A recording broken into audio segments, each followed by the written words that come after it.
ఇంకేం కావాలే చాలే ఇది చాలే అనే పాట బహుశా నేషనల్ క్రష్ రష్మిక మందన మనసులో మారుమోగిపోయి ఉండొచ్చు.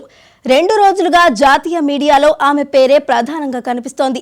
ఇదే సమయంలో ఓ క్రేజ్ ప్రాజెక్టులో రష్మిక నటించబోతుందనే వార్త బయటకు వచ్చింది.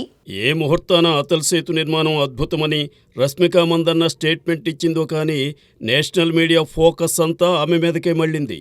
దాంతో రష్మిక నేషనల్ క్రష్ కాదు, నేషనలిస్ట్ కూడా అని కొందరు కితాబిస్తే బీజేపీ ఇతర పార్టీలు రష్మికను ఓ రేంజ్లో ట్రోల్ చేశాయి.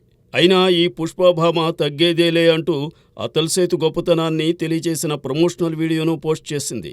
దీనిని ఏకంగా ప్రధాని నరేంద్ర మోదీ ట్యాగ్ చేశారు. అంతేకాదు రష్మికను అభినందించారు. దాంతో ఫిదా అయిపోయిన రష్మిక సైతం ప్రధానికి థ్యాంక్స్ చెప్పేసింది.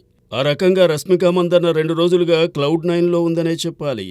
రష్మిక నటిస్తున్న పుష్ప 2 మూవీ ఆగస్టు 15న విడుదల కాబోతున్న నేపథ్యంలో ఈ రకమైన ప్రచారం ఆమె పాపులారిటీని పెంచడంతో పాటు మూవీకి హైప్ క్రియేట్ చేసే ఆస్కారం ఉంది. పుష్ప సీక్వెల్తో పాటు రష్మిక మందన్న ధనుష్ కుబేర్లో నటిస్తోంది.